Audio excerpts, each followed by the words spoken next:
ನಮಸ್ಕಾರ ಸ್ನೇಹಿತರೆ, ನಮ್ಮ ಚಾನೆಲ್ಗೆ ಸ್ವಾಗತ. ನನ್ನ ಹೆಸರು ಕಾವ್ಯ. ನಾನು ಕೇವಲ 24 ವರ್ಷದವಳಿದ್ದಾಗ ನನಗೆ ಸರ್ಕಾರಿ ಶಿಕ್ಷಕಿ ನೌಕರಿ ಸಿಕ್ಕಿತು. ಈ ಕೆಲಸ ಸಿಕ್ಕಿದಾಗ ನಾನು ತುಂಬಾನೇ ಸಂತೋಷವಾಗಿದ್ದೆ. ಏಕೆಂದರೆ ಸರ್ಕಾರಿ ಪರೀಕ್ಷೆಯಲ್ಲಿ ಉತ್ತೀರ್ಣರಾಗುವುದು ಅಷ್ಟು ಸುಲಭದ ಮಾತಲ್ಲ. ಕೆಲಸ ಸಿಕ್ಕಿದ ಮೇಲೆ ನನ್ನನ್ನು ಒಂದು ಸಣ್ಣ ನಗರಕ್ಕೆ ವರ್ಗಾವಣೆ ಮಾಡಲಾಯಿತು. ನನ್ನ ತಂದೆ ತಾಯಿಯನ್ನು ಸಹ ನಾನು ಅಲ್ಲಿಗೆ ಕರೆದುಕೊಂಡು ಹೋದೆ. ನನಗೆ ಕೆಲಸದಲ್ಲಿ ತುಂಬಾನೇ ಆಸಕ್ತಿ ಬರುತ್ತಿತ್ತು. ನಾನು ಮಕ್ಕಳೊಂದಿಗೆ ಹೊಂದಿಕೊಳ್ಳಲು ದಿನೇ ದಿನೇ ಹೊಸ ಪ್ರಯತ್ನಗಳನ್ನು ಮಾಡುತ್ತಿದ್ದೆ. ಹೀಗೆ ವರ್ಷಗಳು ಕಳೆಯುತ್ತಲೇ ಹೋದವು. ನನ್ನ ತಂದೆ ತಾಯಿಗೆ ನನ್ನ ಮದುವೆಯ ಚಿಂತೆ ಕಾಡತೊಡಗಿತ್ತು. ಆವಾಗ ನಾನಿರುವ ನಗರದಿಂದಲೇ ಒಂದು ಕಡೆಯಿಂದ ಸಂಬಂಧ ಬಂದಿತ್ತು. ಹುಡುಗ ವಿಕ್ರಮ್ ಆರ್ಮಿಯಲ್ಲಿ ಕೆಲಸ ಮಾಡುತ್ತಿದ್ದ. ವರ್ಷದ 3 ತಿಂಗಳು ತನ್ನ ಮನೆಯಲ್ಲಿ ಇರುತ್ತಿದ್ದ. ಉಳಿದ ಸಮಯವೆಲ್ಲ ಆರ್ಮಿ ಡ್ಯೂಟಿಯಲ್ಲಿರುತ್ತಿದ್ದ. ನನಗೆ ಈ ಸಂಬಂಧ ತುಂಬಾನೇ ಹಿಡಿಸಿತ್ತು. ಹೀಗಾಗಿ ನಾನು ಮದುವೆಗೆ ಒಪ್ಪಿಗೆ ನೀಡಿದೆ. ಆವಾಗ ನನ್ನ ವಯಸ್ಸು ಕೇವಲ 26 ವರ್ಷಗಳು. ನನ್ನ ಗಂಡನ ಮನೆಯಲ್ಲಿ ಪತಿ, ಮಾವ, ಅತ್ತೆ ಹಾಗೂ ಒಬ್ಬ ಚಿಕ್ಕ ಮೈದುನ ಅಜಯ್ ಇದ್ದ. ನನ್ನ ಮೈದುನ ಮಾವನ ಜೊತೆ ಹೊಲದ ಕೆಲಸ ನೋಡಿಕೊಳ್ಳುತ್ತಿದ್ದ. ನನ್ನ ಗಂಡ ಆರ್ಮಿಯಿಂದ ಬಂದ ಹಣವನ್ನು ಮನೆ ಖರ್ಚಿಗಾಗಿ ಕಳುಹಿಸುತ್ತಿದ್ದ. ಮದುವೆಯಾದ ಮೇಲೆ ಕೇವಲ 15 ದಿವಸ ಅವರು ನನ್ನ ಜೊತೆಯಲ್ಲಿದ್ದರು. ಆಮೇಲೆ ಅವರು ಡ್ಯೂಟಿಗೆ ಹಾಜರಾಗಬೇಕಿದ್ದರಿಂದ ಆರ್ಮಿಗೆ ವಾಪಸ್ ಹೋದರು. ನಾನು ಬೆಳಗ್ಗೆಯಿಂದ ಸಂಜೆಯವರೆಗೆ ಹೇಗೋ ಸಮಯ ಕಳೆಯುತ್ತಿದ್ದೆ. ಆದರೆ ರಾತ್ರಿ ಸಮಯದಲ್ಲಿ ನನ್ನ ಗಂಡನ ನೆನಪು ತುಂಬಾನೇ ಕಾಡುತ್ತಿತ್ತು. ಕೇವಲ ಮೊಬೈಲ್ನಲ್ಲಿಯೇ ಮಾತನಾಡುತ್ತಿದ್ದೆವು. ನನ್ನ ಮೈದುನ ಅಜಯ್ ಆಗಾಗ ನನ್ನ ಜೊತೆ ಸಮಯ ಕಳೆಯುತ್ತಿದ್ದ. ನನ್ನ ರೂಮಿಗೆ ಬಂದು ಮಾತನಾಡುತ್ತಿದ್ದ. ಏಕೆಂದರೆ ಅವನು ಕೂಡ ನನ್ನ ವಯಸ್ಸಿನವನೇ ಆಗಿದ್ದ. ಹೀಗೆ ದಿನ ಕಳೆದಂತೆ ನನಗೆ ನನ್ನ ಮೈದುನ ಇಷ್ಟವಾಗತೊಡಗಿದ. ಏಕೆಂದರೆ ಅವನು ನನ್ನ ಜೊತೆ ಹೆಚ್ಚಿನ ಸಮಯ ಕಳೆಯುತ್ತಿದ್ದ. ನನ್ನ ಮೈದುನ ನನ್ನನ್ನು ತುಂಬಾನೇ ನಗಿಸುತ್ತಿದ್ದ. ನನ್ನ ಜೊತೆ ಚೆನ್ನಾಗಿ ಇರುತ್ತಿದ್ದ. ನಮ್ಮ ನಡುವೆ ಯಾವುದೇ ಅನೈತಿಕ ಸಂಬಂಧ ಇರಲಿಲ್ಲ. ಆದರೆ ನನ್ನ ಅತ್ತೆಗೆ ನಾನು ಮೈದುನನ ಜೊತೆ ಮಾತನಾಡುವುದು ಕಿಂಚಿತ್ತೂ ಇಷ್ಟವಾಗುತ್ತಿರಲಿಲ್ಲ. ಆದರೆ ನಾನು ಅವರ ಮಾತನ್ನು ಕೇಳಲಿಲ್ಲ. ಏಕೆಂದರೆ ನಾನು ತುಂಬಾನೇ ಒಂಟಿಯಾಗಿದ್ದೆ. ನನ್ನ ಜೊತೆ ಸಮಯ ಕಳೆಯಲು ಯಾರಾದರೂ ಬೇಕಿತ್ತು. ಹೀಗೆ 6 ತಿಂಗಳು ಕಳೆದ ನಂತರ ನನ್ನ ಗಂಡ ಆರ್ಮಿಯಿಂದ 3 ತಿಂಗಳ ರಜೆಗಾಗಿ ಮನೆಗೆ ಬಂದರು. ಆವಾಗ ನನ್ನ ಅತ್ತೆ ನನ್ನ ಗಂಡನ ಕಿವಿಯಲ್ಲಿ ನನ್ನ ಬಗ್ಗೆ ಕೆಟ್ಟದ್ದನ್ನು ತುಂಬಿದ್ದಳು. ನನ್ನ ಗಂಡ ಅತ್ತೆಯ ಮಾತನ್ನು ಕೇಳಿ ನನ್ನ ಮೇಲೆ ಕೋಪಿಸಿಕೊಂಡರು. ನಾನು ಅವರಿಗೆ ವಿವರಿಸಿದೆ. ನೀವು ಆರ್ಮಿಗೆ ಹೋದ ಮೇಲೆ ನಾನು ತುಂಬಾನೇ ಒಂಟಿಯಾಗಿರುತ್ತೇನೆ. ಹಾಗಾಗಿ ಸಮಯ ಕಳೆಯುತ್ತೇನೆ ಅಷ್ಟೇ. ನಮ್ಮಿಬ್ಬರ ನಡುವೆ ಯಾವುದೇ ಅನೈತಿಕ ಸಂಬಂಧವಿಲ್ಲ. ಹಾಗೇನೂ ತಿಳಿದುಕೊಳ್ಳಬೇಡಿ. ಆದರೆ ನನ್ನ ಗಂಡ ಅತ್ತೆಯ ಮಾತು ಕೇಳಿ ಮೈದುನ ಅಜಯ್ಗೆ ಬೇಗ ಮದುವೆ ಮಾಡಿಬಿಟ್ಟರು. ಈಗ ನನ್ನ ಮೈದುನ ತನ್ನ ಹೆಂಡತಿಯ ಜೊತೆ ಸಮಯ ಕಳೆಯಲು ಶುರು ಮಾಡಿದ. ನಾನು ಮತ್ತೆ ಒಂಟಿಯಾದೆ. ಹಾಗಾಗಿ ಕೆಲವು ಮಕ್ಕಳಿಗೆ ಟ್ಯೂಷನ್ ಹೇಳಲು ಶುರು ಮಾಡಿದೆ. ನನ್ನ ಗಂಡನಿಗೆ ಸಮಯ ಸಿಕ್ಕಾಗಲೆಲ್ಲ ಅವರು ನನ್ನ ಜೊತೆ ಫೋನಿನಲ್ಲಿ ಮಾತನಾಡುತ್ತಿದ್ದರು.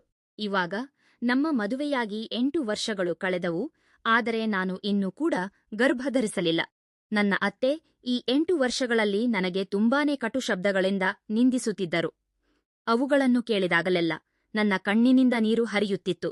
ನನ್ನ ಮೈದುನನ ಹೆಂಡತಿಗೆ 2 ಮಕ್ಕಳಾಗಿದ್ದವು. ನನ್ನ ಅತ್ತೆ ನನಗೆ ಬೈಯಲು ಯಾವುದೇ ಅವಕಾಶ ಬಿಡುತ್ತಿರಲಿಲ್ಲ.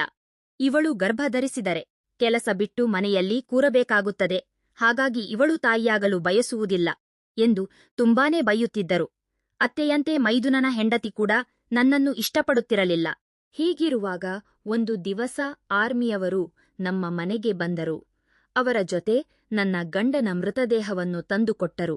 ನಾನು ಆ ದುಃಖದಿಂದ ಹೊರಬರುವಷ್ಟರಲ್ಲಿ ನನ್ನ ಅತ್ತೆ ನನ್ನನ್ನು ಮನೆಯಿಂದ ಹೊರಹಾಕಿದಳು. ಮೈದುನನ ಹೆಂಡತಿಗೆ ನಾನು ಕಂಡರೆ ಮೊದಲೇ ಆಗುತ್ತಿರಲಿಲ್ಲ. ಏಕೆಂದರೆ ಮದುವೆಗೆ ಮೊದಲು ನಾನು ಮೈದುನನ ಜೊತೆ ಚೆನ್ನಾಗಿ ಇರುತ್ತಿದ್ದೆ. ಈ ವಿಧವೆ ಹೆಣ್ಣು ಈ ಮನೆಯಲ್ಲಿದ್ದರೆ ನಾನು ಮನೆ ಬಿಟ್ಟು ಹೋಗುತ್ತೇನೆ ಎಂದು ಅವಳು ಅತ್ತೆಗೆ ಬೆದರಿಕೆ ಹಾಕಿದಳು. ಹಾಗಾಗಿ ನನ್ನ ಅತ್ತೆ ನನ್ನನ್ನು ಮನೆಯಿಂದ ಹೊರಹಾಕಿದಳು. ನನ್ನ ಮೈದುನ ಹಾಗೂ ಮಾವನವರು ತುಂಬಾನೇ ಒಳ್ಳೆಯವರಾಗಿದ್ದರು. ಅವರು ಎಷ್ಟೇ ಹೇಳಿದರು ಅತ್ತೆ ಕೇಳಲಿಲ್ಲ. ನಾನು ಆ ಊರಿನಿಂದ ವರ್ಗಾವಣೆ ಮಾಡಿಸಿಕೊಂಡು ಈ ಸಣ್ಣ ಊರಿಗೆ ಬಂದೆ. 1 ವರ್ಷದಿಂದ ನಾನು ತುಂಬಾನೇ ಒಂಟಿಯಾಗಿದ್ದೆ. ಹಾಗಾಗಿ ಜಿಮ್ಗೆ ಸೇರಿಕೊಂಡೆ. ಹೀಗೆ ದಿನ ಕಳೆದಂತೆ ಬೇಸಿಗೆ ರಜೆ ಕೂಡ ಬಂದಿತ್ತು. ಈ 9 ವರ್ಷಗಳ ನಡುವೆ ನನ್ನ ತಂದೆ ತಾಯಿ ಕೂಡ ತೀರಿಹೋಗಿದ್ದರು. ಈಗ ಕೇವಲ ನನ್ನ ಅಣ್ಣ ಮತ್ತು ಅತ್ತಿಗೆ ಮಾತ್ರ ಇದ್ದರು. ರಜೆಯಲ್ಲಿ ಅಣ್ಣನ ಮನೆಗೆ ಹೋಗಬೇಕೆಂದು ಯೋಚಿಸಿದೆ. ಅಣ್ಣ ನನಗಿಂತ 4 ವರ್ಷ ದೊಡ್ಡವನಾಗಿದ್ದ. ಅಣ್ಣ ಅತ್ತಿಗೆ ಇರುವ ನಗರ ತುಂಬಾನೇ ದೂರವಿತ್ತು. ನಾನು ರೈಲು ಹತ್ತಿ ಹೋಗುತ್ತಿದ್ದೆ. ರೈಲಿನಲ್ಲಿ ಒಬ್ಬ 40 ವರ್ಷದ ವ್ಯಕ್ತಿ, ಕಿರಣ, ನನ್ನ ಪಕ್ಕದ ಸೀಟಿನಲ್ಲಿ ಕುಳಿತಿದ್ದ. ಅವನು ನನ್ನನ್ನೇ ಗುರಾಯಿಸಿ ನೋಡುತ್ತಿದ್ದ. ಇದರ ನಡುವೆ ನನ್ನ ಕುಡಿಯುವ ನೀರಿನ ಬಾಟಲಿ ಖಾಲಿಯಾಗಿತ್ತು. ಮುಂದಿನ ನಿಲ್ದಾಣದಲ್ಲಿ ನೀರು ತುಂಬಿಸಿಕೊಳ್ಳಬೇಕೆಂದು ಯೋಚಿಸಿ ರೈಲು ಇಳಿಯುವಾಗ ಆ ವ್ಯಕ್ತಿ ನನ್ನ ಕೈಯಿಂದ ಬಾಟಲಿ ಕಸಿದುಕೊಂಡು ನಾನೇ ತುಂಬಿಕೊಂಡು ಬರುತ್ತೇನೆ ಎಂದು ಹೇಳಿ ಹೋದ. ಆ ವ್ಯಕ್ತಿ ಬಾಟಲಿ ತೆಗೆದುಕೊಂಡು ಹೋದಾಗ ನನಗೆ ತುಂಬಾನೇ ಭಯವಾಯಿತು. ಈ ವ್ಯಕ್ತಿ ಯಾಕೆ ಹೀಗೆ ಮಾಡುತ್ತಿದ್ದಾನೆ? ಅವನು ಕಳ್ಳ ಇರಬಹುದು ಎಂದು ಹೆದರಿದೆ. ಆದರೆ ರೈಲು ಹೊರಡುವ ಮೊದಲೇ ಆ ವ್ಯಕ್ತಿ ನೀರು ತುಂಬಿಸಿಕೊಂಡು ಬಂದು ನನಗೆ ಕೊಟ್ಟ ಹಾಗೆಯೇ ತಿನ್ನಲು ಕೆಲವು ಪದಾರ್ಥಗಳನ್ನು ತಂದಿದ್ದ. ನಾನು ಮೊದಲು ಭಯಪಟ್ಟರು. ಅವನು ಕೂಡ ಅವುಗಳನ್ನು ತಿನ್ನುತ್ತಿದ್ದುದನ್ನು ನೋಡಿ ನಾನು ತಿನ್ನಲು ಪ್ರಾರಂಭಿಸಿದೆ, ಏಕೆಂದರೆ ನನಗೆ ಹಸಿವಾಗಿತ್ತು. ರಾತ್ರಿ ಆಯಿತು. ನಾನು ಮೇಲಿನ ಸೀಟಿನಲ್ಲಿ ಮಲಗಬೇಕಿತ್ತು. ಆದರೆ ಆ ವ್ಯಕ್ತಿ, ಮೇಡಂ, ನೀವು ಕೆಳಗಿನ ಸೀಟಿನಲ್ಲೇ ಮಲಗಿ, ನಾನು ಮೇಲೆ ಮಲಗುತ್ತೇನೆ ಎಂದು ಹೇಳಿದ. ಈ ವ್ಯಕ್ತಿ ನನಗೆ ತುಂಬಾನೇ ಸಹಾಯ ಮಾಡುತ್ತಿದ್ದ. ಈ ಸಮಯದಲ್ಲಿ ನನ್ನ ಗಂಡ ನನ್ನ ಜೊತೆಯಲ್ಲಿದ್ದರೆ ನಾನು ಇಷ್ಟು ಭಯಪಡಬೇಕಾಗಿರಲಿಲ್ಲ ಎಂದುಕೊಂಡೆ.